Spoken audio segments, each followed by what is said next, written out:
Hello everyone, welcome back to my channel maths classes with Zoya.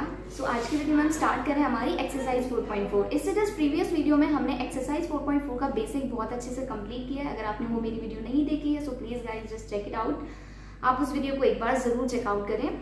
उसमें आपका जो exercise 4.4 है उसमें जितने भी क्वेश्चन हैं उनका बेसिक बहुत ही अच्छे से मैंने कंप्लीट कराया है। आपको डेफिनेटली अच्छे से समझ आएगा। So without wasting a time हम स्टार्ट करते हैं अपनी ये वीडियो जिसमें हम स्टार्ट कर रहे हैं अपनी एक्सरसाइज 4.4। सो एक्सरसाइज 4.4 जैसे कि मैंने आपको बेसिक में भी बताया था, ये कंप्लीटली डिपेंड है आपके जस्ट टू फैक्टर्स पे, एक माइनर्स और एक को फैक्टर्स। यही आपको फाइंड करना है। जैसे आपको फर्स्ट क्वेश्चन बोला गया है, आपको एक डिटर्मिनेंट गिवन है जिसके एलिमेंट है 2, -4, 0, 3।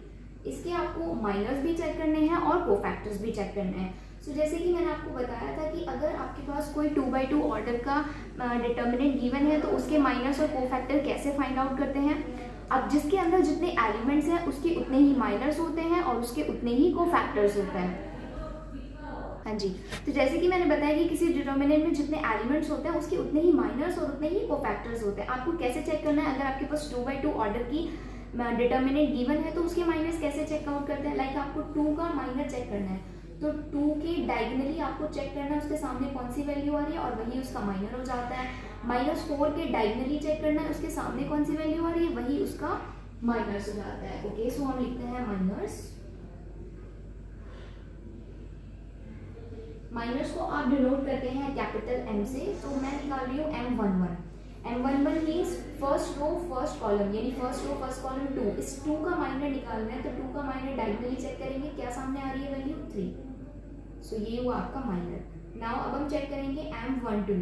M12 means first row second column, यानी -4 का मैं माइनर चेक कर रही हूँ, डायगोनली चेक करेंगे इसके सामने कौन सी वैल्यू आ रही है 0। इट मीन्स M12 हो गया आपका 0। नाउ M21 यानी सेकंड रो फर्स्ट कॉलम, यानी आप 0 का चेक कर रहे हो, 0 की डायगोनली चेक करेंगे कौन सी वैल्यू आ रही है -4। एंड देन आप चेक करेंगे M22 यानी आप 3 का माइनर चेक कर रहे हो, उसके डायगोनली चेक करेंगे कौन सी वैल्यू आ रही है 2। सो ये हुए आपके माइनर्स। नाउ अब हम चेक करेंगे कोफैक्टर्स कैसे फाइंड आउट करते हैं। जैसे कि मैंने आपको बताया था कोफैक्टर को रिप्रेजेंट आप किससे करते हैं, कैपिटल A से। यस, तो हम चेक करेंगे A11, A12, A21 and A22।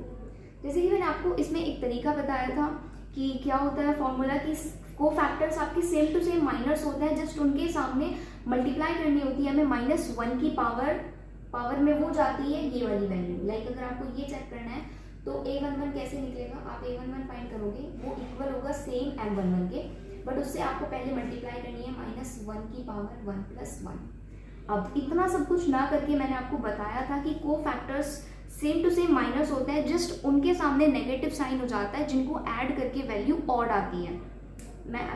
मैंने क्या बताया, cofactor same to same minors होता है, तो मैं लिख देती हूँ 3, 0, -4, 2। नेगेटिव उन यूनिट्स के बाहर आएगा जिनको आपको ऐड करके ऑड बनती है। आप 1 को ऐड करोगे तो क्या बन जाएगा 2, इट मीन्स इवन। तो ये वही है जो सेम माइनर है, कोई नेगेटिव साइन बाहर नहीं आएगा। M12 1 और 2 को ऐड करोगे तो कितना हो जाएगा 3 कैसी है ऑड, यानी इससे पहले आ जाएगा नेगेटिव। अब आप 0 से पहले नेगेटिव लगाओ या पॉजिटिव कुछ फर्क नहीं पड़ता, 0 इज 0। तो ये भी हुई आपकी same as it is value. M21 आपकी क्या है, 2 1 को आप ऐड करोगे तो क्या हो जाएगा 2 और 1 3, अगेन 3 इज ऑड। तो जो ऑड है उनके बाहर माइनस लगाओगे आप, तो इससे बाहर आप जब माइनस लगाओगे तो A21 की फाइनल वैल्यू आ जाएगी +4, राइट। A22 2 और 2 को ऐड करोगे तो क्या हो जाएगा 4 इज अ इवन, सो इसके बाद कोई नेगेटिव नहीं आएगा, 2 is your final cofactor. I hope आपको समझ आया होगा। और अगर आपको यहाँ पे थोड़ी सी भी कंफ्यूजन हो रही है ना तो आप इसकी बेसिक वीडियो एक बार जरूर चेकआउट करें। अब हम देखते हैं अपना सेकंड क्वेश्चन। ओके, सो हम देखते हैं फर्स्ट का सेकंड पार्ट। इसमें भी आपको अगेन माइनर्स और कोफैक्टर्स ही फाइंड करने हैं। सो सबसे पहले मैं निकाल रही हूँ M11, यानी A का माइनर क्या हो गया, डायगोनली चेक करेंगे दैट इज D। M12 यानी C का माइनर क्या हो गया, डायगोनली चेक करेंगे that is B। M21 B के सामने आप चेक करेंगे, डायगोनली चेक करना है, सामने आपने ऐसे या ऐसे चेक नहीं करना, डायगोनली। तो ये हो जाएगा C। अगेन M22 यानी D के लिए माइनर क्या हो जाएगा A। सो ये हो गए आपके फाइनल माइनर्स। नाउ अब मैं चेक करूंगी कोफैक्टर। को फैक्टर A11 फाइंड करना है, A12, A21, A22। Okay, so again मैंने बताया को फैक्टर्स कुछ नहीं होते, सेम टू सेम माइनस होते हैं, तो मैं लिख देती हूँ D, B, C, A। Negative sign जो स्किन के बाहर आएगा जो कि इवन होती ऑड होती हैं, तो ये कौन कौन सी है, 1 और 2 को ऐड करोगे तो 3, यानी ये हो गई आपकी -B। 2 और 1 को ऐड करोगे 3, यानी फिर से हो गया ऑड, तो ये हो जाएगा -C और A एज इट इज। अगर उनके जो ये आपकी वैल्यूज आ रही है उनके बाहर पहले माइनस है, तो आप ये नहीं करेंगे कि माइनस है तो अब हम नहीं लगाएंगे, नहीं, आपका रूल ये कहता है जो भी आपकी माइनस हैं वो एज इट इज को फैक्टर है, जस्ट नेगेटिव साइन उनके बाहर आ जाएगा जो कि आपकी ऐड करके इवन ऑड बना देती हैं। आई बात समझ, आई होप आपको यहाँ तक क्वेश्चन समझ आएंगे। अब हम देखते हैं अपना सेकंड क्वेश्चन। ओके, सो हम देखते हैं अपना सेकंड क्वेश्चन। सेकंड में भी आपको माइनस और कोफैक्टर्स ही फाइंड करना है, but here is a difference. आपका जो फर्स्ट क्वेश्चन था उसमें आपको 2/2 ऑर्डर की डिटर्मिनेंट गिवन थी, बट इस क्वेश्चन में आपको 3/3 ऑर्डर की डिटर्मिनेंट गिवन है। तो इसमें अगर आप 1 के डायगोनली चेक करेंगे तो 2 वैल्यूज आ रही है, इट मीन्स ये इस प्रोसेस से नहीं होता है, और इसकी प्रोसेस भी मैंने आपको समझाई हुई है कैसे होता है।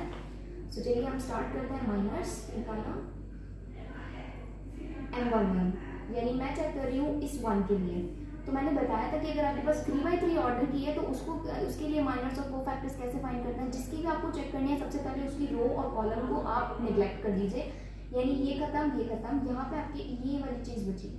अब जैसे आप नॉर्मल डिटर्मिनेंट सॉल्व करते हो, अब आपको ऐसे करना है, 1 1 ज़ा 1, बीच में आता है माइनस साइन और 0 इज 0, सो 1 - 0 इज 1, सो ये आ गया आपका सिंपल माइनर की वैल्यू। नाउ हम चेक करेंगे M12, यानी इस 0 के लिए। सो इससे जुड़ी हुई रो और कॉलम निगलेक्ट करो, बाकी क्या बचा 0 0 0 1, तो 1 की मल्टीप्लाई 0 में करेंगे तो 0 - 0, तो ये आ गया आपका 0। नाउ M13, ये खत्म आपका, ये खत्म, यहाँ पे बचा 0 - 0, again value is 0।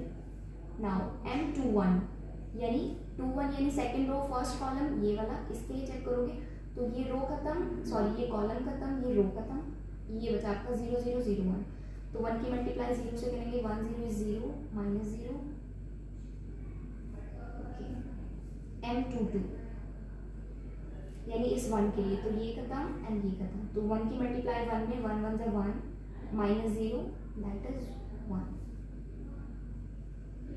M23, second row third column, यानी ये खत्म, ये खत्म, यहाँ पे हुआ अगेन आपका 0 - 0 that is 0। M31, M32 and M33, और इसी के साथ आपके सब माइनस निकल जाएंगे।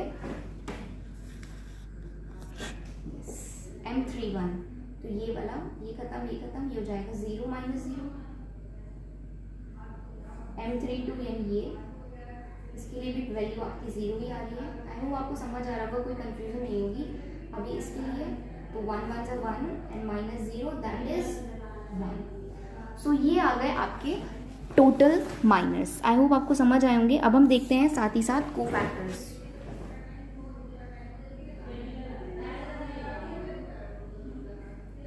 कोफैक्टर्स को हम रिप्रेजेंट करते हैं A1 से, मतलब कैपिटल A से, तो मैं सब वैल्यूज लिख देती हूँ, A13, A21, A22, A23, A31, A32, A33। Okay, तो जैसे मैंने बताया था कोफैक्टर सिर्फ माइनस ही है, जस्ट आपका साइन नेगेटिव आ जाता है किन के बाद, जिनको प्लस करके ऑड आ रही होती है। तो ये तो 1 1 है, इसको तो इवन आएगा, तो ये 1 एज इट इज। 1 और 2 को ऐड करोगे तो 3 हो जाएगा, यानी साइन नेगेटिव आएगा। अब 0 के बाहर नेगेटिव लगाने का कोई मतलब नहीं। 3 और 1 4, यानी ये इवन है, ये एज इट इज वैल्यू 0। 2 और 1 अगेन 3, 0 के बाहर आप नेगेटिव लगाओगे कोई मतलब नहीं है, 0 0। 2 2 is 4, 4 is even, so 1 as it is.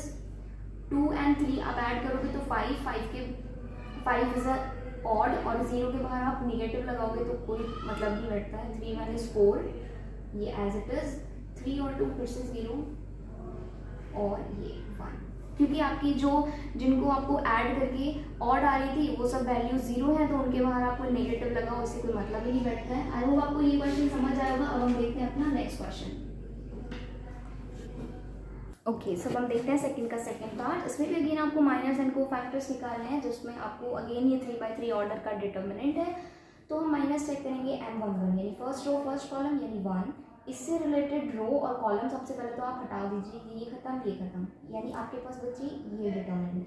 अब इसको जैसे नॉर्मल सॉल्व करते हैं, आप ऐसे कर लीजिए 5 2 = 10, माइनस बीच में आता है, 1 की मल्टीप्लाई -1 में करेंगे दैट इज -1, जो कि प्लस कर देगा, तो 10 और 1 हो गया आपका। Final answer is 11।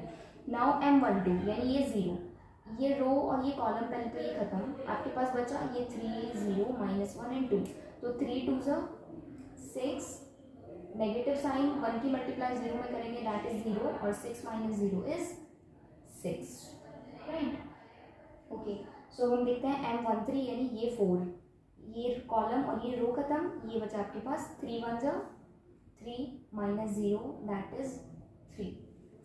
M21 यानी ये खत्म और ये खत्म, तो यहाँ पे बचा 2 0 is 0 -4 1 = 4 दैट इज -4। M22 यानी 5, ये इससे रो और ये खत्म, पहले 2 1 = 2 -0, तो 2 - 0 करेंगे आप तो हो जाएगा 2। M23 यानी ये खत्म 1 1 = 1 1 - 0 दैट इज 1। M31 ये खत्म, अब आपके पास बची ये वाली, तो -1 की 0 में करेंगे that is 0, 5 4 = 20, so final answer आ गया आपका -20। ये आपके माइनस निकलते जा रहे हैं। M32 यानी इस 1 के लिए चेक करेंगे, ये खत्म, 1 की मल्टीप्लाई -1 में करेंगे दैट इज -1, साइन आता है बीच में negative, 3 4 = 12, so final answer is -13। M33 यानी इसके लिए चेक करेंगे, ये खत्म, 5 1 = 5 -3 0 is 0, सो ये आ गया आपका 5। सो आपके माइनर्स आ गए हैं 11 6 3 -4 2 1 -20 -13 एंड 5। अभी आपको चेक करना है को फैक्टर्स। सो को फैक्टर्स भी बहुत ही ज़्यादा इजी हैं, जस्ट आपको माइनर्स की वैल्यू रखनी है, बस आपको नेगेटिव साइन ध्यान से लगाना है। 1 1 ये इवन है, इसके लिए तो कोई साइन नहीं लगेगा, तो 11 इज योर फाइनल को फैक्टर। M12 1 और 2 को ऐड करेंगे तो 3 3 इज ऑड, तो ये 6 ना लिखा जाके यहाँ पे आएगा -6, राइट। M13 1 और 3 को ऐड करेंगे तो 4, यानी कोई फर्क नहीं पड़ेगा, जो वैल्यू है वो एज इट इज लिख दो आप, 3 is 3। M21 2 और 1 को ऐड करेंगे तो 3 इज अगेन ऑड, तो यानी इस -4 के बाहर एक और माइनस लगाएंगे, तो जब आप एक और माइनस लगाएंगे ये कर देगा +4। A22 जब आप ऐड करोगे तो 4 हो जाएगा, तो इससे कोई साइन बाहर नहीं आएगा, जो वैल्यू है माइनर की वही को फैक्टर की दैट इज 2। M23 2 और 3 5 अगेन इज ऑड, यानी जो माइनर की वैल्यू है उससे बाहर एक नेगेटिव साइन लगेगा, यानी -1, क्योंकि वहाँ पे 1 था, अब आप रखेंगे -1।